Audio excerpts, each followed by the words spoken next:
Why, hello there. You must be looking for some tips on how to play the amazing bass line for Led Zeppelin's Achilles Last Stand. Well, I'm Pete. I'm here to help, so let's get to it. Okay, first, let's talk about the sound. Achilles is best played with an 8-string bass. You can use a 4-string, but you won't get that big, filthy, nasty sound that Jonesy got on the Presence album. I have a Dean Edge 8.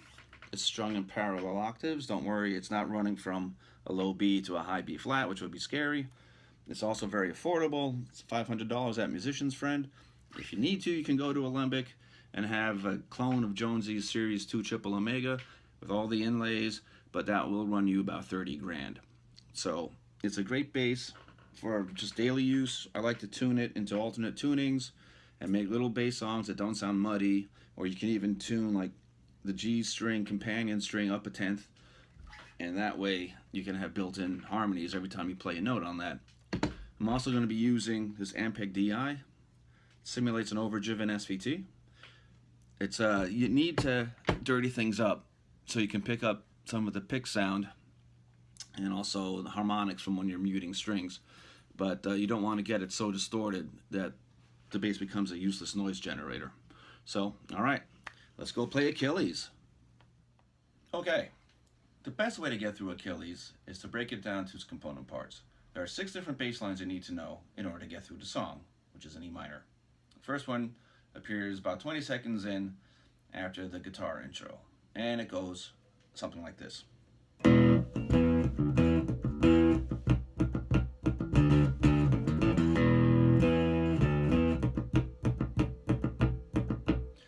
That's where you first hear the galloping bass line. Now, a common misconception on that is that Jones lets all the notes ring out on the galloping bass line. So people often think it goes sort of like... It doesn't. He does a lot of left-hand muting, so you get more of that kind of sound going.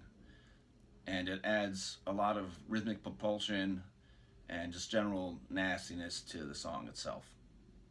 Also, live especially, he would throw in power chords, you know, on the E, the G, and the A.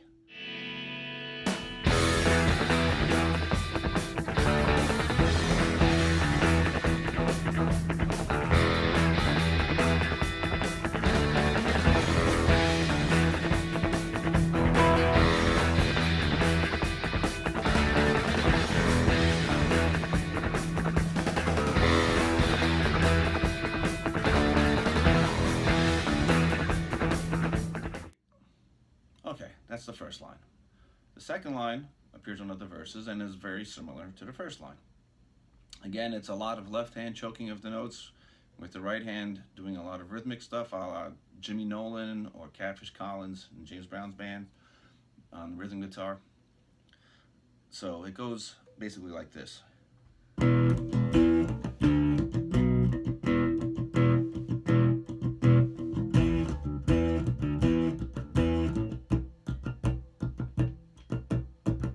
That's the basic gist of that one. And there's variations you can throw in rhythmically and whatnot to give it a bit more life, so it's not robotic.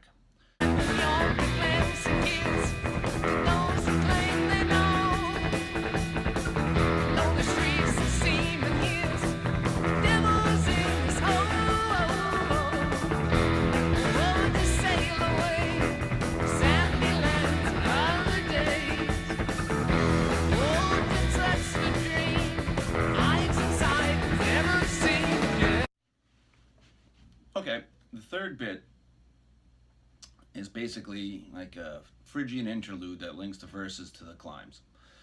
It's pretty simple. It's E, D, E flat, E, D, E, D, E, F, basically.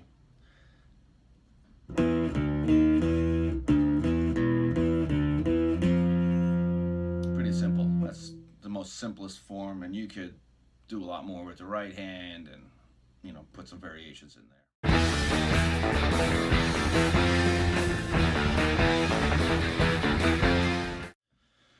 Okay, the next line are the famous climbs that you probably first heard under the Live Days of Confused from Song Remains the Same.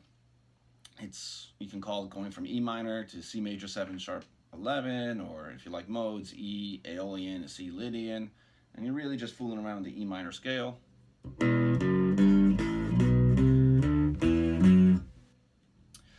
And the key to it are the variations that Jones throws in. It starts off very simple.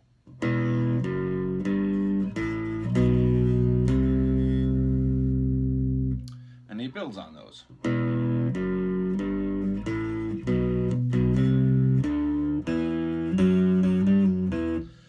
And so forth and so on. And that's what Jones does a lot live. If you want to play in his style, it's helpful to not repeat yourself too often. He rarely does himself. And it adds a lot more interest to your bass line. And it's just a lot more fun and a creative way to approach the songs.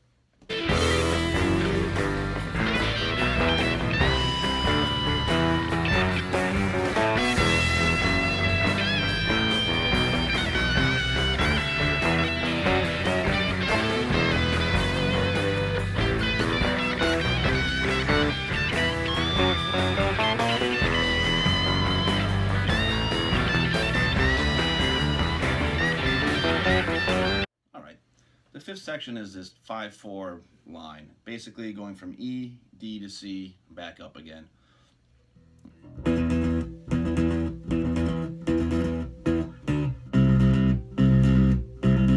So forth, so on. You could do variations like and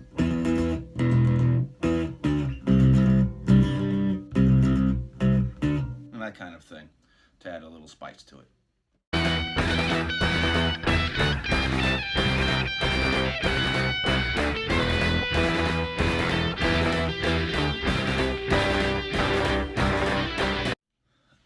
The last section is the, for lack of a better term, section. Plant is doing that. And it's basically very propulsive, chicken scratch line going from E to D. And there's a lot of variations where Jones throws in here. So the basic idea is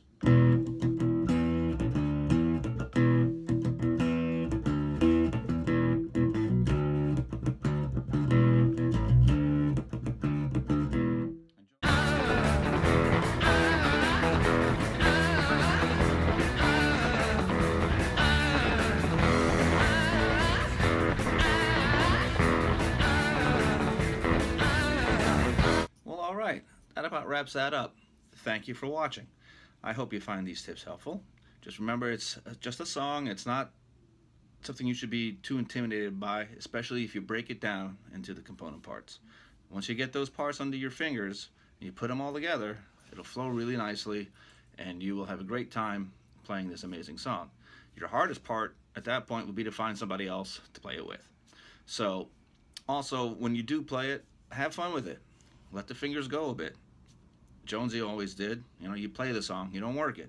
So make sure you don't pay too much respect to the material, that you're not too overawed by it, that you want to make it exactly the way it is on a record, because Jonesy never did that. Why should you? So have at it, have fun, and enjoy.